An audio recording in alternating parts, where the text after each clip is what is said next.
Good morning everyone. Shrimati Mohari Devi Tapadia girls college के YouTube channel में आपका फिर से स्वागत है। हम डेवलपमेंटल बायोलॉजी पढ़ रहे थे और पिछले वीडियो लेक्चर में हमने नियोटेनी और पेडोजेनेसिस के बारे में पढ़ा था। आई होप कि आपने वो वीडियो लेक्चर देखा होगा, नहीं देखा हो तो आपने प्लेलिस्ट में जाके आप एक बार देख लेना। आज का जो हम टॉपिक स्टार्ट कर रहे हैं वो है रीजनरेशन। डेवलपमेंटल बायोलॉजी का एक इम्पॉर्टेंट टॉपिक है रीजनरेशन। रीजनरेशन का मतलब वापस जनरेट होना, पुनर्निर्माण होना, ठीक है। तो कोई बॉडी ऑर्गन है, यहाँ पे चूँकि हम लिविंग ऑर्गेनिजम्स की बात कर रहे हैं तो हम उनके बॉडी ऑर्गन का रीजनरेशन के बारे में बात कर रहे हैं कि कोई भी ऑर्गेनिज्म है, ये सब में नहीं होता पर जिनमें होता है उनके एग्जांपल में, for example hydra, Planaria, starfish, इनके बारे में। तो उनका जो बॉडी है, किसी कारण से उनके बॉडी में डिफेक्ट आ गया, कोई ऑर्गन की डेवलपमेंट नहीं हो रही है, कोई ऑर्गन किसी भी तरह से इंजर्ड हो गया, कट गया, तब जाके उनके पर्टिकुलर बॉडी पार्ट अगर वो रीजनरेट हो जाता है, वापस से उग जाता है, वो होता है रीजनरेशन। ये कैपेबिलिटी सबके पास नहीं होती, सारे ऑर्गेनिज्म के पास नहीं होती, ठीक है। तो जिन भी ऑर्गेनिज्म के पास होती है वो अपने बॉडी, पूरी बॉडी को, या कुछ ऑर्गेनिज्म ऐसे होते हैं जो कि बॉडी के कुछ पार्ट को रीजनरेट कर सकते हैं। तो रीजनरेशन की बात करें तो it is a process in which the lost और injured part of a body या पार्ट ऑफ एन ऑर्गेनिज्म, ठीक है, ऐसा प्रोसेस है जहाँ पे लॉस्ट या मतलब खोया हुआ या फिर इंजर्ड, किसी भी तरह से इंजर्ड जो बॉडी पार्ट है किसी भी ऑर्गेनिज्म का, वो रिपेयर हो जाता है। It is a process in which a lost or injured part, the lost or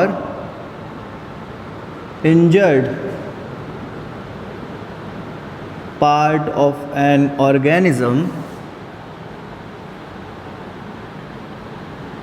is regrow or repaired, repaired और रीग्रो, वापस से ग्रो हो जाना या फिर रिपेयर हो जाना। तो रीजनरेशन एक ऐसा प्रोसेस है जहाँ पे कोई ऑर्गेनिज्म का अगर कोई पर्टिकुलर बॉडी पार्ट जो है वो डैमेज हो गया है तो वो उसका रिपेयर हो जाएगा, या फिर वो अगर कट होकर अलग हो गया है तो वापस ग्रो कर जाएगा, ठीक है। अब रीजनरेशन जो है ऐसे भी हो सकता है जब किसी एक पर्टिकुलर सेल से या पर्टिकुलर बंच ऑफ सेल से पूरे ऑर्गेनिज्म का निर्माण हो जाए। रीजनरेशन ऐसा भी हो सकता है जब कोई सिर्फ एक पर्टिकुलर बॉडी पार्ट है उसकी ग्रोथ हो, ठीक है। तो दोनों प्रकार के रीजनरेशन हो सकते हैं, पूरी बॉडी, पूरे ऑर्गेनिज्म का भी ग्रोथ हो सकता है और एक पर्टिकुलर बॉडी ऑर्गन या पर्टिकुलर बॉडी पार्ट का भी ग्रोथ हो सकता है, ठीक। अब उसके आगे अगर अपन देखें तो जो कैपेसिटी है रीजनरेशन की, ये थोड़ा सा थ्योरेटिकल इसलिए मैं लिख नहीं रहा, जो कैपेसिटी है रीजनरेशन की वो पर्टिकुलरली स्पीशीज़ के अंदर भी अलग अलग वेरी करती है, ठीक। तो रीजनरेशन कैपेसिटी ज़रूरी नहीं कि हर ऑर्गेनिज्म में एक जैसी हो, तो डिफरेंट ऑर्गेनिज्म में डिफरेंट टाइप का रीजनरेशन कैपेबिलिटी हो सकती है। Regeneration capacity varies among different species। अलग अलग स्पीशीज़ में रीजनरेशन की कैपेसिटी अलग अलग हो सकती है। कोई ऑर्गेनिज्म रीजनरेशन कर सकता होगा, कोई फास्ट पेस से कर सकता होगा, कोई धीरे कर सकता होगा, कोई अपने पूरे बॉडी को ग्रो कर सकता होगा, कोई सिर्फ बॉडी के एक पार्ट को ग्रो कर सकता होगा। तो ये अलग अलग डिफ्रेंशिएट होता है क्या कैपेबिलिटी है ऑर्गेनिज्म की रीजनरेशन के प्रति, इस आधार पे, ठीक है। अब उसके आगे अगर अपन देखें एग्जाम्पल के तौर पे, कुछ इनवर्टिब्रेट्स हैं जैसे स्टारफिश, प्लानेरियंस। अगर अपन बात करें तो स्टारफिश, प्लानेरिया, हाइड्रा, ये जो है 3 एग्जाम्पल मैंने लिखे। ये क्या कर सकते हैं, ये अपने पूरे बॉडी को रीग्रो कर सकते हैं, ठीक है। तो ये क्या कर सकते हैं, अपने पूरी की पूरी बॉडी को रीग्रो कर सकते हैं। They can give rise a whole animal from small body fragment. Planaria हो गया, ये flatworms, they can give rise to whole organism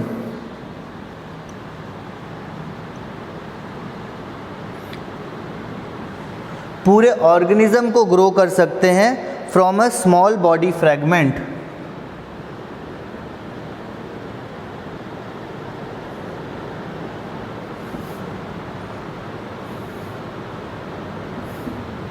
समझ में आया? अगर इनका कोई भी पार्ट, कोई भी ऑर्गन मौजूद है, स्टारफिश, प्लानेरिया, हाइड्रा, स्टारफिश का एग्जांपल लेते हैं, 5 आर्म पाए जाते हैं। अगर उसका सिर्फ एक आर्म मौजूद है ना, उससे वो पूरे के पूरे स्टारफिश को वापस से ग्रो करवा लेगा। सिर्फ एक आर्म बचा होना चाहिए, तो ये पूरे के पूरे स्टारफिश को वापस से ग्रो करवा लेगा। तो एक छोटा सा अगर फ्रेगमेंट भी बचा है बॉडी पार्ट का, तो वापस पूरे ऑर्गेनिज्म की ग्रोथ पॉसिबल है इन 3 स्पीशीज़ में। ठीक, स्टारफिश में, Planaria that is flatworms, and hydra में। अब उसके बाद अगर अपन बात करें, कुछ आर्थ्रोपोडा, कुछ इंसेक्ट और कुछ वर्टिब्रेट्स होते हैं। Some insects, arthropods and even vertebrates.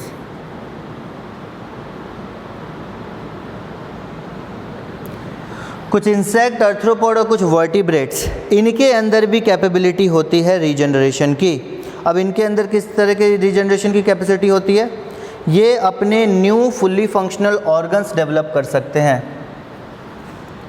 They can develop new fully functional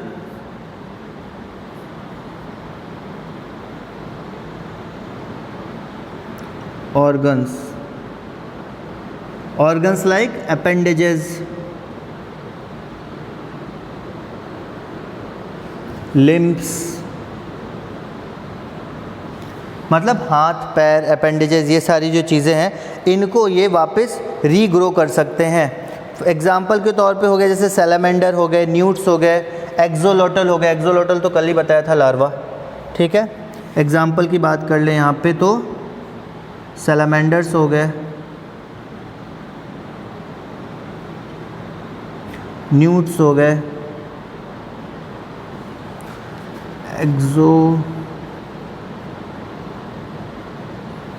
एक्सोलेटल हो गया, एक्सोलेटल लार्वा। ठीक,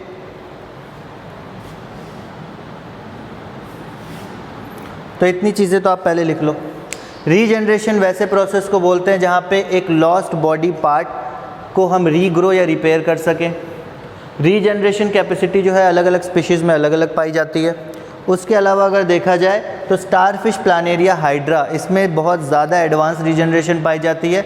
मतलब यहाँ पे पूरी बॉडी को रीजनरेट किया जा सकता है, पूरे ऑर्गेनिज्म बनाया जा सकता है बॉडी के एक छोटे से पार्ट से।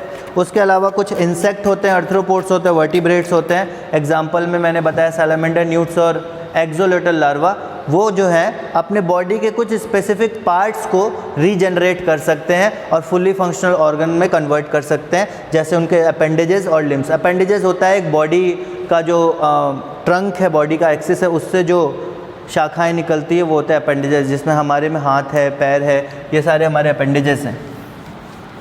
ठीक है,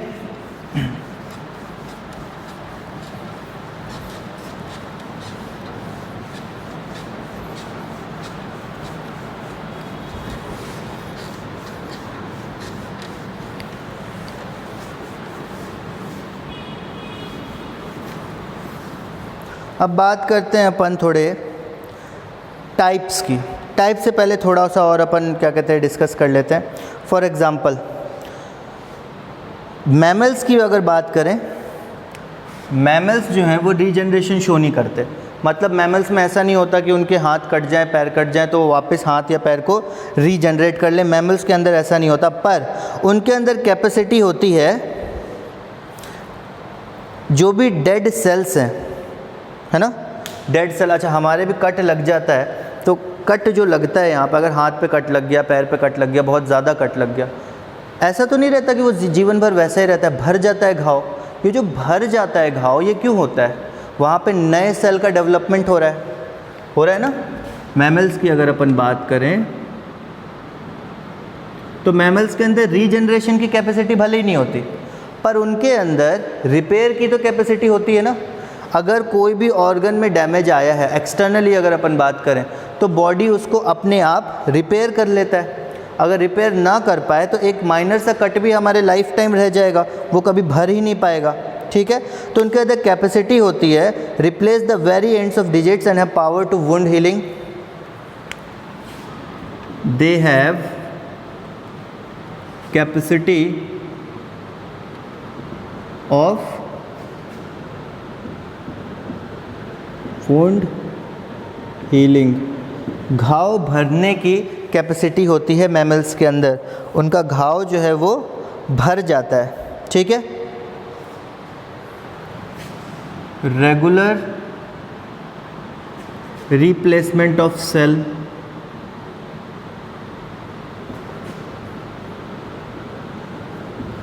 सेल्स की रेगुलर रिप्लेसमेंट होती है, ठीक। उसके बाद अगर अपन बात करें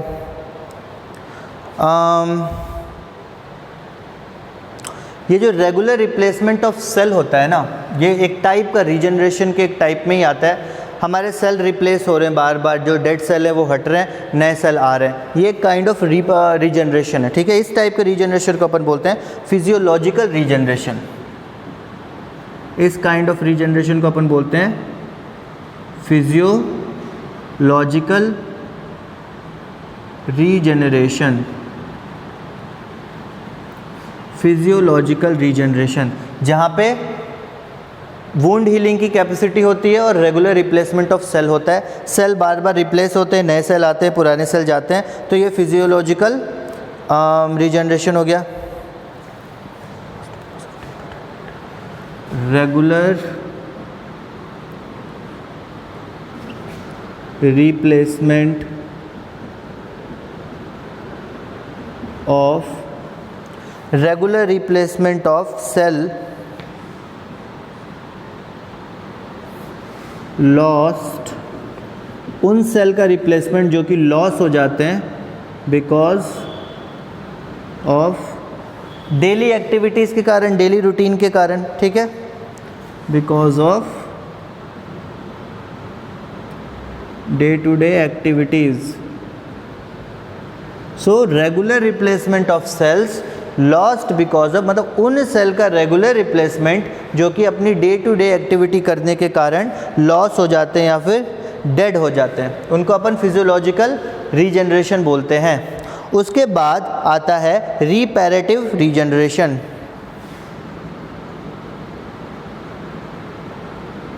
रिपैरेटिव रीजनरेशन। अब ये रिपैरेटिव रीजनरेशन क्या होता है? ये जो हमने पढ़ा, रिप्लेसमेंट ऑफ लॉस्ट पार्ट और repairing of injured body part. Replacement of lost part,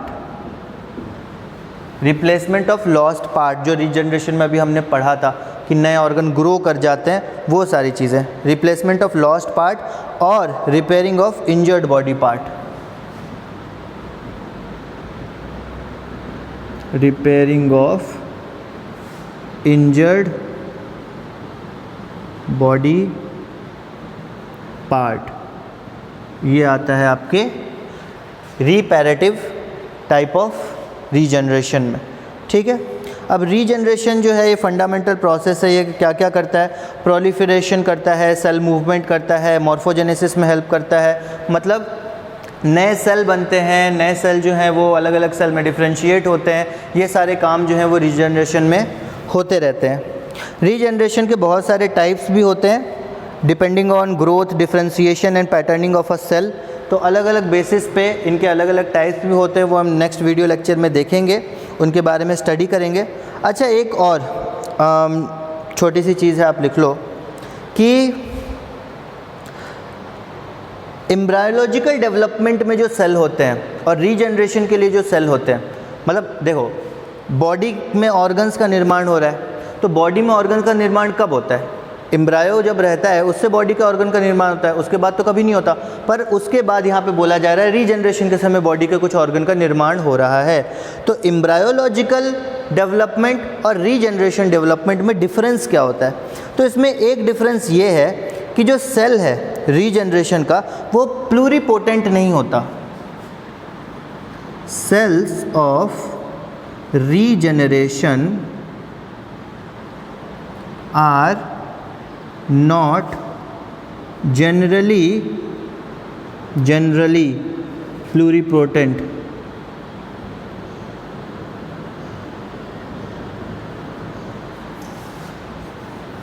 ये लिख लो कि जो रीजनरेशन के सेल होते हैं वो प्लूरिपोटेंट का मतलब होता है पोटेंशियल रखने वाला, बहुत ज़्यादा पोटेंशियल रखने वाला, ठीक है। तो वो जो है नॉर्मली प्लूरिपोटेंट नहीं होते, मतलब वो अलग अलग, जैसे स्टेम सेल पढ़ा होगा आपने, पढ़ा होगा ना, यूनिपोटेंट, मल्टीपोटेंट, प्लूरिपोटेंट, ये सब, तो ये बहुत सारे अलग अलग टाइप ऑफ सेल में कन्वर्ट नहीं हो सकते।